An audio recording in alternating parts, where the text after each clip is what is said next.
Can we get a numero dos for the night? Hi. Dos. Dos. D-O-S. It's video number 2 for the night. Yes. We do them in twos, and then I try to upload them one right after another, but... Sometimes it says one, and then a couple days later. Yeah. But, tonight, we're going to talk about ghosts and... what to do with problematic spirits. Ooh. Hauntings. Hauntings. Now, people may be asking, why does he always light incense whenever he does videos? They smell good. Yes. And this also has to do with the element of air, communication, and my hope is that it helps us to articulate what we were trying to say, because in our early videos we rambled a lot. Mm-hmm. And since they're doing the incense, it kind of helps us to flow through more smoothly and everything. So. We ramble still, but not as bad. Yeah. That's a whole lot of incense to keep us from rambling. So, are you familiar with The Conjuring? No, I'm just kidding. So,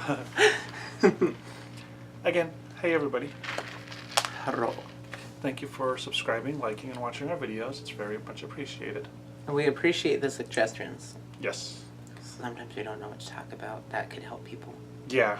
So, if there's topics that you guys want addressed, let us know, and we'll get to it as soon as we can. We're still working on the Baffy stuff. Sorry. The altar videos, we're going to have another one up soon. We just got to get the room. We have roommates, so there's usually people troping around all over the apartment, so it's kind of hard to do videos sometimes where we have a space. Yeah. So, but topic of ghosts. Boo. Unruly spirits. And what brought this topic up was a person. Well, I get this topic. I get this a lot with your clients. Came up with some family stuff too. That. Yeah. The shade of it all. Ooh. Telling if there are children, cover the ears. But getting angry at a ghost and telling it get the fuck out doesn't always work for some people. I know people that it's worked for, but it's not going to be the case every time. Yeah. What brought this up was that somebody had recently gone to a funeral service. Mm-hmm. And they're saying that the little girl was had a child done took something from a grave. Well, what had happened originally was that this little girl had woken up, and she said there was something in her room. There was a black shadow, and it kept grabbing her feet and tugging on her feet while she was sleeping at night. And then telling her not to tell anyone. Yeah. So finally, she broke down, told her mom. I guess she woke up screaming one night, and her parents. Well, she got thrown off the bed. She said. So they're like, "What's doing it?" and everything like that, and. So it was suggested to them by another spiritual worker that they get cups of holy water, put it around the house, and yell at the spirit. Yeah. From personal experience, that doesn't I don't work. recommend that. I give holy water as offerings to spirits. Mm-hmm. So. Yeah, I use holy water. I usually use to cleanse items. For a house blessing, sprinkle around and everything because it has a positive charge. You can use it for that, but just laying it out around the house without doing anything, they can feed off it. Yeah. You don't give it a charge, it's just a source of energy right there. Yeah, and you've seen a lot of people have seen a lot of movies where it's like, oh, I sprinkle holy water on a possessed person and they get all crazy. That's a demon and it's a possession. Wherever holy water is cast, usually it helps to, get rid of the negative energy. Think of it like washing your car. Mm-hmm. When it goes through the water, all the dirt goes off. Yeah, but just leaving it in cups around your house, not necessarily going to work. You got to kind of splash it around. Yeah. So they called, and this is all I knew when he had told me about it. So I grabbed my pendulum. It wasn't this one; it's actually in the room. But and I started asking, okay, is this person really having experiences with a ghost? It swung yes. Okay, did this person go to a cemetery recently? And it showed me yes. Did this person take something from a cemetery? It showed me yes. Key point there. Never take anything from a graveyard or a cemetery unless you know how to. Mm-hmm. A lot of times, too, it said never take anything from an a Native American graveyard because it's going to mess you up. Well, your family is there, so. Yeah, so I'm Native, so it's never been an issue for me. So I was like, oh my God, there's a ghost of a Native American in your house. I was like, it's like that all the time. My grandma likes to come and visit sometimes. So, but she's always cool. It smells nice when she's here, though. Yeah. So, this girl took something from the cemetery, and we're not exactly sure what it was. Mm-mm. So the practitioner that they spoke to told them, leave cups of holy water all over the place, get mad at the spirit, yell at it. Spirits have a tendency, spirits can feed They have off. feelings, too. Yeah, and they can feed off of that energy. Good, the good, the bad, the negative, the anger, the frustration, especially the fear. It has a tendency to charge up everything. If you've seen anything that has related to animal sacrifice, that's where that's coming from. It charges the air with all this energy that they... So thick you can taste it. Yeah, they use, and they can actually use that for physical manifestation or for causing movements and stuff like that. Now, we're not saying to go sacrifice anything, because most of the time, most people, it takes a lot of training to actually do it properly. And you don't really have to do that. You can get the same result other ways. But again, traditions will vary. So unless you're trained in it, don't do it. Yeah. Don't be hurting your animals or anything like that. Or, stray cats or any animals or anything like that. We don't do animal sacrifices because that's not really something that we're into. Man, I can get the same result without it. Yeah, if you want to raise up that extra energy, grab a whip and beat yourself. Ooh. So, now the thing is okay, how do they get rid of the spirit of this entity, especially since it's a long distance thing and they don't really know what to do. So, doing what I do, usually when I'm dealing with ghosts, I like to use shamanism or my shamanic practice. And I'll actually set up a little altar, do the ceremony, communicate with the spirit, and try to calm it down. I get a dialogue, and I become the, literally the mediator, and try to get it to go back to where it came from. If it doesn't leave, then I got to force it back with the aid of my helping spirits or the other entities and stuff like that. We both had different experiences with this. Mm-hmm. What has been yours? Well, I had, not recently, but the last couple of years, back when I was in New Mexico, there was a spirit that came through, and I was like, oh, cool, let's work together. If you can help me get some stuff done, I'll give you some energy to feed you, and we'll be cool. We'll be homies, basically. It was a New Mexico native. Yeah. Not like Native American, but from New Mexico. So I thought we were all chill and dandy, and my mom had dreams of her trying to do weird stuff like jump into me and things like that. I did too.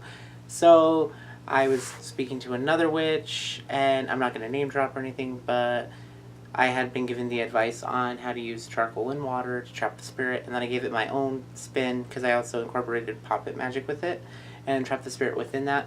And because it was a very unruly spirit, so I was really pissed off and I was in a really angry mode. So I bound the spirit to the puppet, stuck it in the jar, and I left it in the sewer outside of not outside of, but in the sewer underneath the Mexican restaurant. For lack of a better word, again, cover ears. Oh wait, no. If you want to be poopy, I'm going to make you really poopy.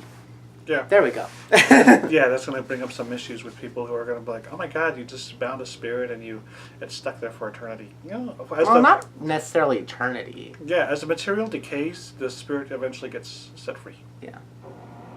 So that's the thing with spirit pots and everything like that. And it's concrete in there with flowing water. It's a glass jar. It's going to be fine. It's going to break eventually and then wear down. Yeah. And a really good story of that is Aladdin. Yes. From the story of the Arabian Nights, how he found a jinn trapped inside a brass vessel. And he opened it up, and the jinn escaped and was able to help him out. Robin Williams. No, I'm just kidding. That's a newer interpretation. Yeah. Yeah, from my understanding, what a friend had told me too, who's from the Middle East, said that the actual story of Aladdin was took place in China.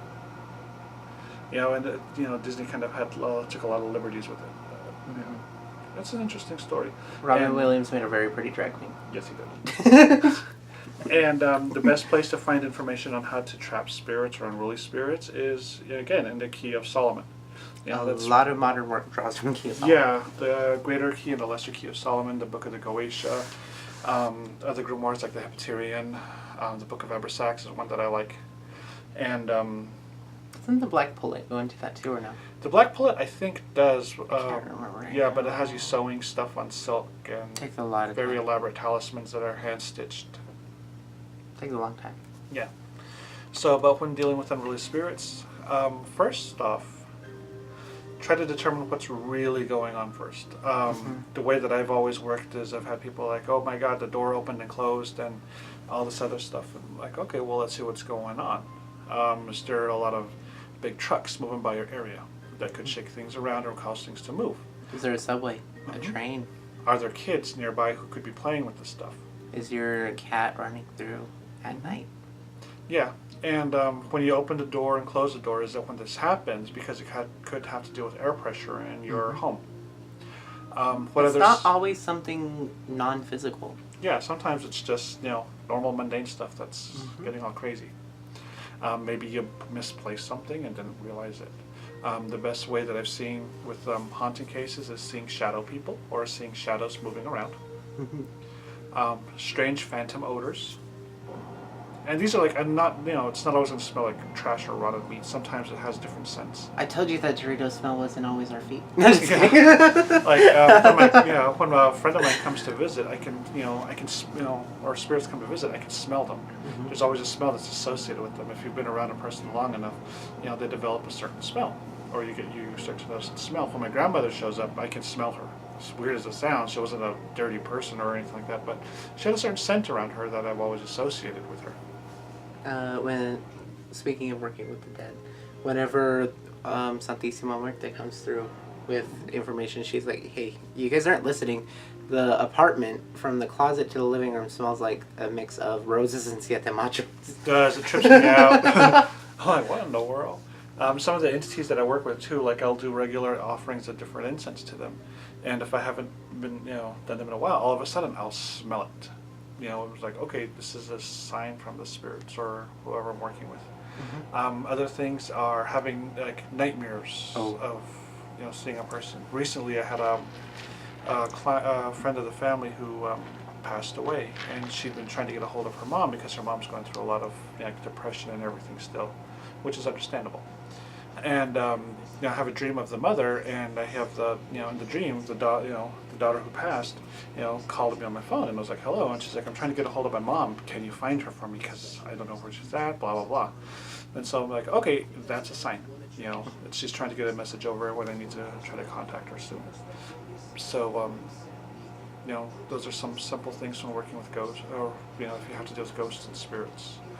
Other things that have happened that I've noticed in the past, oh crap, our roommates at home scared me. I just see the shadow walking through the hall.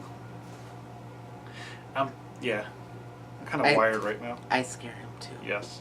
I like to cloak myself and pop at it around him. Yeah. So another maybe it wasn't the roommates. Is that you, Satan? You stole me $10 from the other day. Right? So, you know what I do for a Klondike bar, and you didn't live up to your word. No. I've seen Beyonce at Burger King. Yeah. Back on topic, sorry. So, just different things like that can happen. Hearing footsteps. Okay, so this is funny. So I'm not going to say exactly where, but in typical times, I didn't mean to cut you off. Sometimes the entity, if it knows your name or hears your name, it'll call you. I've had that happen. Brian. Yeah.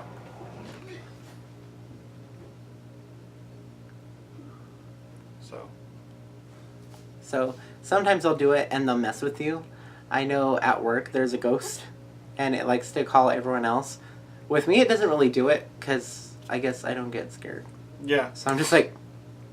Yeah, and where he works at too, I've been in there and I'll see the ghost, and the lights are on in the place too, and it's sort of overhead lighting. It's not like...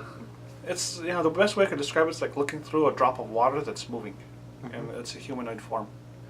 No, that thing like moves around like it was on speed or something when it died. Yeah, sometimes it'll move stuff, throw stuff around, and everything. Oh, I know. That's just interesting. So I work in an adult store, and it's funny whenever like someone that I can tell apparently it's always like a certain type of person. I'm not going to stereotype it, but so I'm not going to say what type of person it is. But there's a certain type of people that go in, and it'll throw adult toys at them. Yeah. Like off the table, just. Sorry, I just find it hilarious. So, yeah, it'll happen at home too. Remotes move, TVs turn on sometimes, depending. Yeah, for the longest time we had a spirit here that would like to turn the TV on. And the Wii U. Yeah, and our Wii U. I told you, it was probably like, it could have been a race car driver. Yeah. But, now how to deal with these things. What I usually tell people, especially if I can't do a cleansing, is sage your house out. Regular white sage.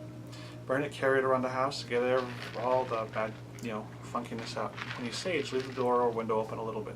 And as you're saging, just say a declaration of your, of what it is that you're wanting. Like, with this sage, I ask that all negative beings and entities be removed from this place. All non-corporeal beings, people that are no longer here, ghosts, spirits, shades, be removed from this space. So be it. Keep chanting that and then carry the smoke so it wafts around all over the place.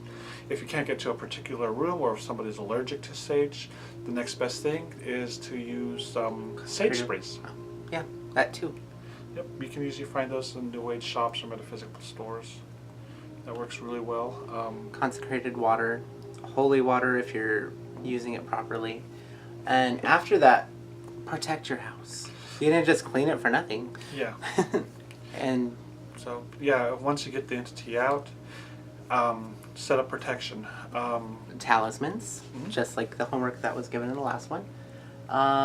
Salt at your doors and windows. Not like a whole box of salt. You can just use like a thin line to keep the funkiness and this negativity out. I know that with the Brujeria stuff, I love to use prayer cards. You could use St. Michael cards, or one of my favorite ones is St. Peter at the back, St. Michael in the front. Yeah, and what I've done too in the past with some people is I'll have them purchase the St. Michael medallions, and then have them consecrate it and then have them bury it on their property so that Michael is facing out. Sometimes you find them two-sided, where there's St. Michael on one side and then the guardian angel on the other side. So St. Michael facing outward, the guardian angel facing toward the house. And I've also had people hang them on their door, or post St. Michael holy card above the door for protection. Something that was very it was a little bit more well known pop culturally with the Bless Me Ultimo movie, putting the consecrated needles in the shape of a cross through the beams.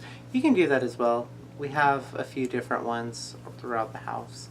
Yeah, making a witch bottle, setting it up on your property. So what happens if this, it can go, there's a bunch of stuff that you can do, creating mojo bags to hang at your doors. We have amulets that are actually glued to our front door. You're not getting a deposit back. Yeah, I'm not getting a deposit back. This place is screwed up. We have them on a sliding glass door. Hiding them within the walls if you can of your house, and the roof underneath floorboards is really good. So, or if you happen to have a house that was built during Prohibition times, you can hide it in the secret cabinets. So if you live with people who are non-pagan and you don't want to scare them, or you're scared of people judging you, make paper talismans, dress them, consecrate them, and we went through this in the last video, and then stick them behind pictures underneath tables. Tape them so that their influence is felt. Or if you want to go really hard with it, you can carve them into the bottom of furniture. Yeah. So, and with antiques, I'd be cautious about that. Yeah, don't mess up your antiques. If it's just like a cheap thing that you picked up, then go for it. I mean, experiment. But don't get in trouble with your roommates if it's their furniture. Yeah. Other things that I've done is herbal bundles around the house, putting things underneath your mattress. Yeah, and Scott Cunningham does a really good protection chant that I like. It's in Wicca, A Guide for a Solitary Practitioner, and he says, draw the image of a pentagram with the pointed up, and envision flames coming out of it as you draw it, and then you say, I'll chant, with this pentagram I now lay protection here both night and day. Those who should not enter or touch, let their fingers burn and twitch. So now I invoke the law of three, as I will, so might it be. Augment it, change it. I've used it a lot. And then I'll envision that floating above the doors or windows. You can use protection oil, fiery wall of protection, or blessing oil, and do that. It doesn't have to cover your whole window. You can just do a little corner of it, and I've done that several times for protection. It's just when it gets dirty, you're gonna have the image of a pentagram in your window. And you don't necessarily have to touch the item either. If you can project it into it, which we went over in our last video with the triangle of manifestation. Yeah. And I know Raven Gramasi also recommends too taking consecrated statues and having them watch your front door or your back door, or keeping them in areas and stuff like that to help with additional protection. And he also recommends doing the pentagram thing. It works very well. Yeah, it's in a couple of his books. I just can't remember which ones right now. Yeah. So what happens when you deal with a spirit that doesn't want to leave? This is where you might want to call a professional. Yes. Somebody who will do the help, or somebody who will be able to do the work and help you get this entity out of your home. Methods vary. When I do like anything like that, I always use my shamanic stuff, like I said earlier, because I can communicate more easily with the spirit and find out what's going on there. There was an old, I can't remember the name of the movie, but it was based on a book called The Dybbuk Box. And it was about this entity that was put, housed inside a wooden wine box, and on the inside it had like names of spirits in Hebrew and personal items and stuff like that, where the box was actually the house of the spirit. It's like a genie lamp. Yeah, it was bothering the people in this household, and so the woman brought it over when she came over to America. They got sold at a yard sale. The little girl or boy picked it up in the original story, and then the spirit started to bother her because she'd opened up the box and let the entity out. And so, from what my understanding is, I haven't read the whole book, but they contacted like a coven, and they suggested that they put the box in another box made out of different sacred woods, and they buried it. And since then, it's stopped. So make sure that there's no cursed artifacts or anything like that, because sometimes spirits will, if you have like heirlooms and stuff like that, spirits don't want you to have those things because it was like, hey, that's mine, sort of. Or thing. You're a relative that they don't like. Yeah. Or if you go to a graveyard and you don't know how to collect graveyard dirt, don't do it. Learning experience again. When I was like 14, maybe that old, maybe younger, I went saying, I'm going to work with graveyard dirt. Why not? I go to the graveyard, I tell the spirit, I want to work with you. I just grabbed the dirt improperly. Now this is where the learning experience came in. That night, the spirit decided to pay a little visit. I got woken up. She was pissed. I was laying down and she woke me up and she's like, basically went off calling me a thief, telling me I had no right to do what I did, and I didn't. But that's where learning experience comes in. I went back to the graveyard, replaced the dirt, and left an offering, and I left without looking back. Mm-hmm. And I also went backwards out of the cemetery, and then from there I didn't look back. Yeah, and some traditions say too that there's a guardian of the grave, or a guardian who rules over the graveyard, and it switches out, so it's never the same one. It's like the last person that was buried there. Sometimes it's the first person. Yeah. First female person, and that involves a lot of looking. Yeah. So. La dueña del campo santo. What? The queen of the graveyard, basically. Oh, okay. So when you're working with these type of entities, or be cautious. If you get something that's like you think is demonic or evil, try to find the source of where it's coming from. I've been to, and we've talked about this too when we watched Ghostbusters. It's actually pretty good. Go watch it. There's a scene where there's all these mirrors in this room, and then there's all these ghosts like pressing their faces and their hands up against the mirrors. I want a spirit mirror. Yeah, it's possible to do. I've actually I've experienced it where entities or spirits had come through mirrors, and I've had to seal the mirrors off because they kind of use it as a door. There's an old tradition that says that mirrors can be used as portals for this world into the spirit world. I've used it for that before. Mm-hmm. Scrying mirrors are really common for that, to appear into the next world and get information. Some people say if your mirror is facing your windows, it'll create a portal. It can, because I've used it like that, but I wouldn't say it's always going to be like that. Yeah. So if you have a spell, how does it become one? It varies. It varies. So sometimes it just opens a door and these guys can come through. Yeah, I've used it in the middle of an altar as the gateway, or in the middle of the ritual space if I'm not using an altar to open a portal. Yeah, what are we at time-wise? 23 minutes. Okay. Really? Wow. So, yeah, but when it comes to sealing the mirrors off, and what I'll usually do is I cleanse the space first, make sure that I get whatever it is that's out, and then I'll go and I'll like smudge out the whole place that I'm working at again, and then I'll use the smudge and I'll like, do an equal or cross or a pentagram over the window or the mirror just to bar it, keep it from coming out, or I'll put my hands together with the sage and my ceremonial fan, and I'll just like I'm closing a curtain and seal it shut, and then I'll go ahead and bar it and stuff like that. So far, those methods have worked really well for me because whatever that comes out has, once they're out, they're not able to use that as a doorway again. And you can also open a door that way. Yeah. So, but be careful. Don't be opening no doors that you can't close. We are not encouraging it. We are simply the mouth of words. made no sense. Exactly. Because I know some people are going to be like, I'm not going to watch the whole video. But, I mean, what I said doesn't make sense, see? Mm-hmm. My bad. What I meant was we're just the messenger. I don't know why. Yeah, we're trying to share with you what we know from our personal experiences. Mm-hmm. So, again, these are our experiences and from, what we've done that we know that works.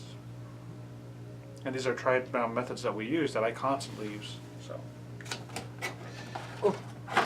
Since this is sometimes The main speaking culprit. of doorways, one of my favorites. That which drives all insane and gets people possessed and is for ages 8 and up. The Ouija board. Sorry, I just love Ouija boards. Aesthetically, they're pleasing, but they can work. It's just they take a lot of time. I know it's automatic writing works faster, and so does scrying. But whenever you're just feeling whimsical, you can use a Ouija board. Can you make it into a doorway? See. And looking through this little planchette thingy doesn't actually work as a window thing. That's just a movie. That's mumbo jumbo. Yeah. So whenever you work with anything like that, or you're consciously trying to work with something like that, be very careful and don't tell it, oh my God, live in this doll. That's how the movie Annabelle started. In real life, apparently, that's how it started too. Well, I mean, sometimes it works out for you. Yeah, you don't want to do that. In case you get something that's, If you're not properly trained, don't do it. Yeah, because a lot of times these entities will claim to be something that they're not. I've heard a lot, and I've met people who have said, oh my God, it's my grandmother, or it's my dead boyfriend, and everything like that, when it actually wasn't. And then whenever you catch a glimpse of it sitting next to him, you're like, ooh, yeah. Your grandma must have looked bad. Mm-hmm. And that's where you want to ask tester questions if it's something that you're going to do. I don't recommend it unless you know what you're doing. Yeah, if you want an example of a tester question, for a cliche, look at the movie Ouija. Do you remember where we went on our first date? Yes. Yeah. We told everyone we were going to the carnival, going to the Ferris wheel, or some crap like that. And then he's like, but we really went over here. And it was like, yes. You're not her, because we never even went there. Yeah. So. But don't be rude about it. Be like, thank you, but can you go? Yeah. Dismiss your spirits. Always dismiss your spirits. From working with the Ouija board, just tell it, thank you for your time. Now go back to where you came from. Yeah. Don't leave it as an option. Yeah, just walk away from it. That's where problems start. That's like inviting strangers to your house and then being like, well, you could say if you want, but bye. Yeah, I'm not going to acknowledge you ever again, but you can go ahead and hang out here. No. Oh, here's the keys to my house, by the way. Yeah, no, don't do that. Don't do it. It's creepy. You're rude. So. Well, not you, but that situation itself. Yeah.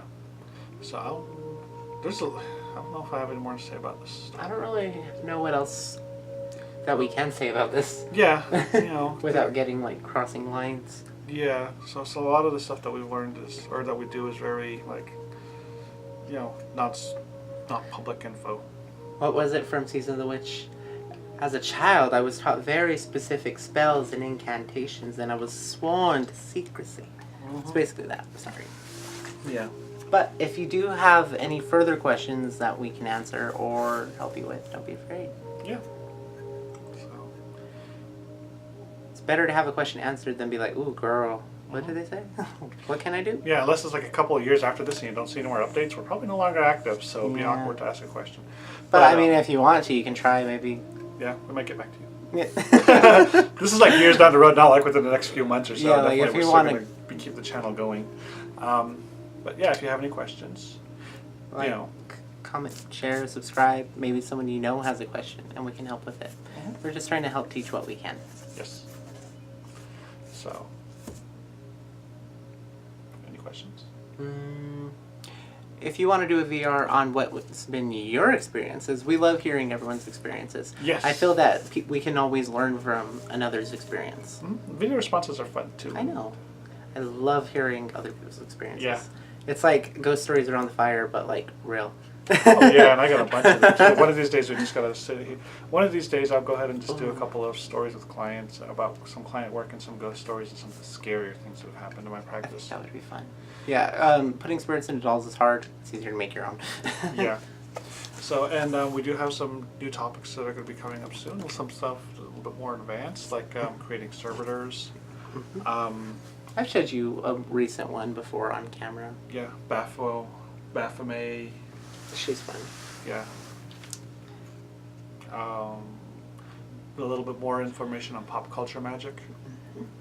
And We just got to go over what we can share. yeah. Because good thing you clocked me the other day. Yeah. I was like, oh crap. We'll have the a couple of altar videos coming up. A love altar and then a healing altar. Stuff like that. So We went over money. Well, ideas. yeah. So if there's something that you want to see, let us know in the comments or send us an email. So see y'all next time. Bye. Bye.